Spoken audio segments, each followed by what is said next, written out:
Hi hello friends, welcome to Summi's ಮನೆ ಅಡುಗೆ recipes. ಇವತ್ತು ನಾನು ನಿಮಗೆ ಕರ್ಡ್ ರೈಸ್ ಹೇಗೆ ಮಾಡೋದು ಈಸಿಯಾಗಿ ಅಂತ ತೋರಿಸ್ಕೊಡ್ತಾ ಇದ್ದೀನಿ. ಜಸ್ಟ್ ಮೊಸರಿಗೆ ಒಗ್ಗರಣೆ ಹಾಕೋದು, ವೈಟ್ ರೈಸ್ನ ಮಿಕ್ಸ್ ಮಾಡೋದು ಅಷ್ಟೇ.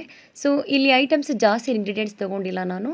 ಕೇವಲ ಒಂದು ಈರುಳ್ಳಿ, ಹಾಗೆ ಸ್ವಲ್ಪ ಕರಿಬೇವು, ಒಣಮೆಣಸಿನ್ಕಾಯಿ, ಸಾಸಿವೆ, ಕಡಲೆಬೇಳೆ, ಇಂಗು, ಜೀರಿಗೆ, ಸಾಲ್ಟು, ಹಾಗೆ ಒಂದು ಅರ್ಧ ಲೀಟ್ರ್ ಮೊಸರು ತೊಗೊಂಡಿದ್ದೀನಿ. ಈಗ ಸ್ಟವ್ ಮೇಲೆ ಒಂದು ಪಾತ್ರೆನ ಇಟ್ಕೊಂಡು ಅದಕ್ಕೆ 1 ಸ್ಪೂನ್ ಎಣ್ಣೆ ಹಾಕಿ, ಎಣ್ಣೆ ಕಾದ್ಮೇಲೆ ಒಂದು ಅರ್ಧ ಸ್ಪೂನಷ್ಟು ಸಾಸಿವೆ ಹಾಕಬೇಕು.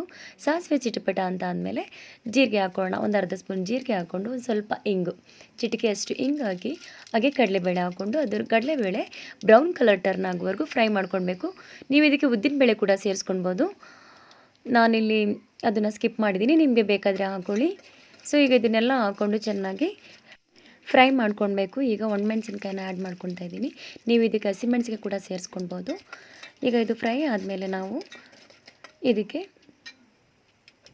ಈರುಳ್ಳಿ, ಕರಿಬೇವಿನ ಸೊಪ್ಪು ಇದನ್ನು ಸೇರಿಸ್ಕೊಂಡು ಫ್ರೈ ಮಾಡ್ಕೊಳ್ಳಿ. ಸೊ ಯಾರೆಲ್ಲ ಹೊಸದಾಗಿ ನನ್ನ ಚಾನಲ್ನ ನೋಡ್ತಿದ್ದೀರಾ ದಯವಿಟ್ಟು ಸಬ್ಸ್ಕ್ರೈಬ್ ಮಾಡ್ಕೊಳ್ಳಿ, ಲೈಕ್ ಮಾಡಿ, ಶೇರ್ ಮಾಡಿ, ಕಮೆಂಟ್ ಮಾಡಿ, ತಪ್ಪದೆ ಬೆಲ್ ಬಟನ್ನ ಪ್ರೆಸ್ ಮಾಡೋದನ್ನ ಮರಿಬೇಡಿ. ನಾನು ಎಲ್ಲ ವೀಡಿಯೋದಲ್ಲೂ ನಾನು ನಿಮಗೆ ಸಬ್ಸ್ಕ್ರೈಬ್ ಮಾಡಿ ಅಂತ ರಿಕ್ವೆಸ್ಟ್ ಮಾಡ್ತಾನೆ ಇದ್ದೀನಿ, ಬಟ್ ಜಾಸ್ತಿ ಸಬ್ಸ್ಕ್ರೈಬರ್ಸ್ ಆಗ್ತಾನೆ ಇಲ್ಲ. ನೋಡೋಣ ಯಾವಾಗ ಕರುಣೆ ತೋರಿಸ್ತಾರೆ ಅಂತ. ಮತ್ತು ನೀವು ಇದಕ್ಕೆ ಗೋಡಂಬಿ, ಡ್ರೈ ಗ್ರೇಪ್ಸ್ ಜೊತೆಗೆ ಗ್ರೀನ್ ಕಲರ್ ಸೀಡ್ಲೆಸ್ ದ್ರಾಕ್ಷಿ ಅದನ್ನು ಕೂಡ ಆ್ಯಡ್ ಮಾಡ್ಕೊಳ್ಳಿ, ತುಂಬಾ ಚೆನ್ನಾಗಿರುತ್ತೆ. ಇಲ್ಲಿ ನಾನು ಅದನ್ನೆಲ್ಲ ಆ್ಯಡ್ ಮಾಡಿಲ್ಲ, ಇಮ್ಮಿಡಿಯೇಟಾಗಿ ಇನ್ಸ್ಟೆಂಟಾಗಿ ಮಾಡಿರೋದು ಇದು. ಜೊತೆಗೆ ಆ್ಯಪಲ್ ಮತ್ತು ದಾಳಿಂಬೆ ಇದನ್ನು ಕೂಡ ಮಿಕ್ಸ್ ಮಾಡ್ಕೊಳ್ಳಿ. ಸೊ ಡಿಫ್ರೆಂಟಾಗಿರುತ್ತೆ. ಮತ್ತು ಇದನ್ನು ಟ್ರೈ ಮಾಡಿ ನೋಡಿ, ಇದು ಕೂಡ ತುಂಬ ಈಸಿಯಾಗಿ ಸಿಂಪಲ್ಲಾಗಿ ಆಗೋವಂಥ ಒಂದು ರೆಸಿಪಿ. ಈಗ ನಾನು ಅರ್ಧ ಲೀಟ್ರ್ ಮೊಸರನ್ನ ಚೆನ್ನಾಗಿ ಅದನ್ನು ಶೇಕ್ ಮಾಡಿ ಇಟ್ಕೊಂಡು ಪ್ಯಾಕೆಟಲ್ಲೇ ಈ ರೀತಿ ಹಾಕ್ಕೊಂಡು ಮಿಕ್ಸ್ ಮಾಡ್ಕೊತಾ ಇದ್ದೀನಿ. ಒಂದು ಸ್ವಲ್ಪ ನೀರನ್ನ ಆ್ಯಡ್ ಮಾಡಿಕೊಂಡು, ಇನ್ನೊಂದು ಸ್ವಲ್ಪ ಸಾಲ್ಟ್ ಏನಾದ್ರು ಕಡಿಮೆ ಆಗಿದ್ರೆ ಆ್ಯಡ್ ಮಾಡ್ಕೊಳ್ಳಿ.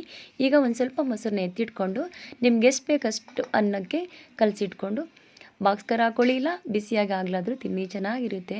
ಸೊ ಬಿಸಿ ಅನ್ನಕ್ಕಿಂತ ತಣ್ಣನ್ನಕ್ಕೆ ಮಿಕ್ಸ್ ಮಾಡ್ಕೊಂಡು ಇನ್ನೂ ಟೇಸ್ಟ್ ಸೂಪರಾಗಿರುತ್ತೆ. ಸೊ ನೀವು ಟ್ರೈ ಮಾಡಿ ನೋಡಿ. ಹಾಗೆ ಬೇರೆ ರೀತಿ ಇದೆ ನನಗೂ ತಿಳಿಸಿ. Thanks for watching my channel. Keep supporting me.